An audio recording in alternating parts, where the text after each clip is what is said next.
Alors ça, c'est sûr que l'IA, c'est quand même un truc de dingue. C'est en train de révolutionner la manière dont on travaille.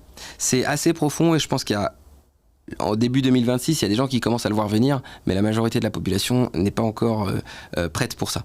En fait, ce qui est en train de se passer avec l'IA, c'est que c'est une révolution industrielle. On a eu plusieurs révolutions industrielles dans l'histoire. Il y a eu des révolutions industrielles qui ont été mécaniques, c'est-à-dire que il y avait des machines pour faire l'effort, donc du coup celui qui était le plus fort n'était pas forcément celui qui apportait le plus de valeur, alors qu'avant quelqu'un qui était très très fort et très technique du coup avait une très grande valeur sur le marché, puisque tout le monde s'arrachait sa force et sa capacité à créer des choses. Les machines ont remplacé la force brute. Ensuite, on a eu Internet et l'ère de la communication qui ont fluidifié et apporté de la rapidité dans les échanges. Et la donnée, la structuration de la donnée qui a commencé à donner beaucoup plus de vision aussi. On a eu plusieurs révolutions qui ont accéléré les choses. Là, l'IA, c'est quand même très très différent. Parce qu'en fait, ça vous apporte une capacité de raisonnement. Et en fait, ce qu'il faut comprendre, c'est qu'il y a des gens qui sont en train de former l'IA comme on formerait des gens. Ils sont en train de leur donner des modes de pensée, des manières de penser, comme le fait votre entreprise quand elle a ses valeurs d'entreprise, etc., et qu'on intègre des nouveaux salariés. Elle ensuite lui donne des procédures à l'IA à suivre pour exécuter des tâches. Comme on fait dans une entreprise, il y a des procédures métiers, il y a des tâches, etc. Et derrière, ils entraînent l'IA. L'IA le fait, il la corrige. Tu fais bien, tu fais pas bien, tu fais comme ça, etc. Et on modifie le code petit à petit jusqu'à ce qu'on ait une exécution maximale. Et en fait, ce qu'ils sont en train de faire, c'est du management de l'IA. Jusqu'à présent, on manageait des humains, on avait besoin d'humains pour faire ça, pour apprendre, comprendre, se former, et puis après travailler dans l'entreprise. Maintenant, on a l'IA à qui on peut apprendre, qu'on peut former, qu'on peut faire monter en niveau d'exécution, et qui va travailler. Et la grande différence, c'est que l'IA, elle va travailler tout le temps à son niveau maximum. Alors, tant qu'on l'a pas bien calibré, le niveau il est pas incroyable. Mais si on calibre très très très bien et qu'on a des procédures très claires et des outils très puissants en face, on a une IA qui est capable d'exécuter au niveau d'un senior dans une entreprise, okay, d'un job très très élevé avec un niveau de précision et d'expertise qui est très élevé. C'est assez bluffant. C'est déjà le cas à début 2026 et donc du coup ça va être une déferlante parce que elle exécute à un niveau très élevé, elle exécute à l'infini, elle se fatigue jamais. Et elle exécute de manière constante au niveau le plus élevé maximum qu'elle est capable d'exécuter. Alors qu'un humain, parfois est fatigué, parfois c'est pas le bon jour, etc., etc. Et donc du coup, en fait, l'IA arrive dans ce monde et va bousculer la manière dont on travaille. Parce que pour la majorité des tâches qui nécessitent de la réflexion, mais pour lesquelles, si vous voulez, on aurait pu former un humain si on lui avait transféré notre savoir-faire et la manière de penser et la procédure à suivre, il aurait pu le faire de manière, il aurait pu se former et monter en compétence et le faire. Okay, donc tous les sujets, mais vraiment tous, pour lesquels on peut faire ça, déléguer à quelqu'un, l'IA peut le faire. Ça veut dire quoi ? Ça veut dire qu'en fait, les salariés sont en danger s'ils n'ont pas une expertise supplémentaire. Vous voyez ce que je veux dire ? Parce que du coup, c'est l'IA qui va produire la valeur.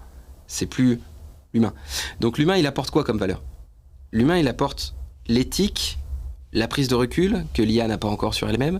Il apporte la guidance, il va lui dire si c'est bien ou si c'est pas bien, la direction, il va lui donner, améliorer ses process, il va l'aider à pousser jusqu'au coup d'après, etc. Et donc en fait, la valeur ajoutée d'un humain n'est plus dans l'exécution brute de tâches, mais dans le contrôle, l'ajustement et les 20%, on va dire,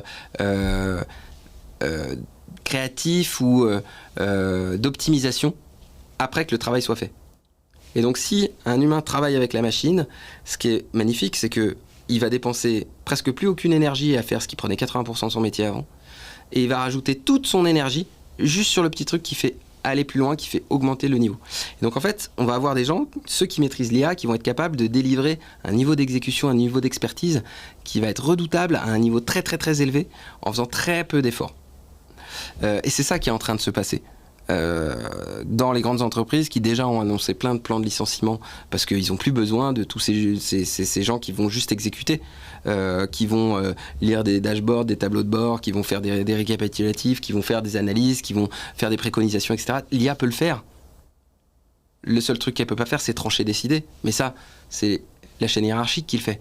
Donc tous ceux qui préparent le terrain, tous ceux qui travaillent avant, maintenant, ça va être l'IA. Et donc en fait, ça va être un énorme bouleversement dans le monde du travail, moi je le crois très sincèrement. Et je pense qu'il y a beaucoup de gens qui sont pas prêts pour ça, qui s'en rendent pas compte. Mais vraiment, tous les métiers qui n'ont pas une valeur de prise de décision, d'autonomie dans les prises de décision, d'amélioration d'un process, d'optimisation, etc., sont en risque. Parce que tout ce qui est de produire de manière brute, l'IA peut le faire. Ok. Donc ça, c'est un premier point. Et ça, c'est un point qui est essentiel pour les indépendants. Parce que les indépendants, c'est quoi leur métier ? C'est justement d'utiliser leurs compétences pour apporter un jugement, pour apporter une direction, pour apporter un diagnostic, pour apporter une exécution, pour choisir, pour faire les choix pour le client. Et donc en fait, c'est un chamboulement total dans le monde du travail, c'est une opportunité majeure pour les indépendants. Parce que du coup, c'est eux qui vont avoir des super pouvoirs. Parce que c'est eux qui prennent les décisions, les risques, etc. Et donc ça, c'est important de l'avoir en tête, mais c'est vraiment... c'est une opportunité gigantesque de prendre le pas et de prendre les devants sur ce que va être le monde du travail demain. Et un autre sujet, c'est que du coup, ça vous libère un temps phénoménal si vous travaillez de cette manière. Tout ce qu'on a toujours rêvé en fait. En tant qu'indépendant, on s'est toujours dit mais la compta ça fait chier, mais faire les déclarations, mais blablabla, etc., etc. En fait, si on délègue tout à l'IA, on a juste à choisir, il nous fait les reportings, on avance et on se libère un temps de malade. Et en fait, on va enfin pouvoir juste faire notre métier. Juste pouvoir aider les gens en face, les aider à prendre les bonnes décisions, leur apporter notre expertise, les orienter et permettre aux gens d'avancer dans leur vie et de résoudre leurs problèmes. Okay ? Et ça, c'est génial. C'est incroyable parce que du coup, ce qu'on va apporter va encore être décuplé. Donc pour moi, c'est vraiment une opportunité gigantesque. Et le dernier point, l'autre chose qui est essentielle, c'est que, et qui va apporter des profondes transformations, c'est qu'en fait, là on va rentrer, je pense qu'il va y avoir une phase intermédiaire avant qu'on arrive d'ici quelques années, je sais pas combien, peut-être quelques décennies, dans un truc où il y aura beaucoup d'IA et des robots. Mais entre-temps, il y a une phase là où nous, on a tous vécu sans l'IA.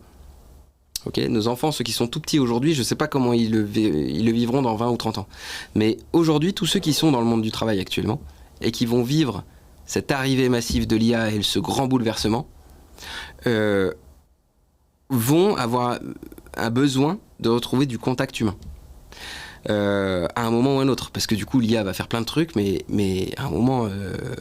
je ne crois pas personnellement que l'avenir de l'humanité, ça soit de parler à des robots et de plus se parler entre nous. On a quand même encore fortement ce besoin. Et encore une fois, je dis, je ne sais pas comment ça va se passer pour les futures générations qui auront rien vécu d'autre. Mais en tout cas, pour nous, ça me paraît une évidence que tous ceux qui ont vécu le monde d'avant vont avoir énormément de besoin de se raccrocher à des humains, quand même à de l'interaction de temps en temps, même si de plus en plus, on va prendre le pli. Et on sera moins gêné par le fait de discuter avec des robots et des IA. Et donc, pour les indépendants, c'est crucial parce que du coup, vous allez pouvoir passer votre temps à parler à des humains qui recherchent ça, à les aider à faire des choix, à prendre des initiatives pour eux, à les guider, etc. Et à résoudre leurs problèmes, et les aider à résoudre leurs problèmes. Et ça va être un besoin énorme sur le marché. Voilà pourquoi je pense que l'IA, je ne sais pas s'il faut en avoir peur ou pas. J'ai aucune idée de où ça nous mène à long terme. Par contre, à moyen terme, je pense que c'est une opportunité gigantesque. Et en fait, pendant encore, je pense, au moins une bonne décennie, ça va aider à tous ceux qui continuent à créer du lien humain et qui vont passer leur temps non plus sur toutes les tâches administratives, mais sur la connexion avec les humains. Eux, ça va les favoriser, ça va les propulser et ça va leur donner une place de choix dans le marché. Donc c'est ça qu'il faut prendre maintenant. Il faut utiliser l'IA pour s'augmenter soi-même, pour pouvoir abattre tout le travail qui nous prend du temps, qui n'est pas du contact avec vos clients, qui n'est pas du travail, on va dire... ouais, c'est surtout le contact avec les clients en fait, parce que tout le reste, même les réflexions cognitives, les stratégies, les trucs, etc., vous pouvez travailler en alliance avec l'IA. Donc... voilà. Nous, chez Capture le Web, par exemple, on a créé tout un module qui aide les clients à construire une architecture IA. C'est-à-dire qu'en fait, l'idée, c'est d'intégrer son savoir-faire, sa manière de penser, son éthique, ses valeurs, dans une manière de penser pour l'IA. Donc on va la former comme si on avait managé quelqu'un, qu'on l'avait formé au concept, vous voyez ce que je veux dire, de l'entreprise, aux valeurs, etc.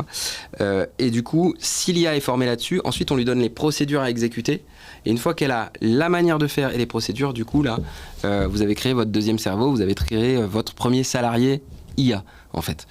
Si vous fonctionnez comme ça et vous construisez toute votre architecture, vous allez créer une armée de salariés IA, de consultants même, parce que vous pouvez utiliser et monter le niveau d'exigence avec les IA pour faire comme si c'était des consultants super expérimentés. Par exemple, au lieu de faire votre compta, vous allez avoir un comptable, une IA comptable hyper expérimentée en comptabilité qui va vous aider. Pour le marketing, vous allez avoir un expert marketing ultra compétent qui va vous aider. Pour les réseaux sociaux, vous allez avoir une IA expert des réseaux sociaux ultra compétent qui va faire les choses et vous proposer tout le plan d'action. Et en fait, du coup, vous travaillez avec une batterie d'experts.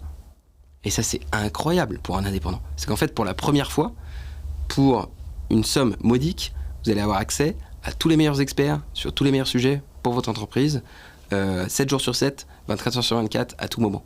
C'est incroyable. C'est incroyable.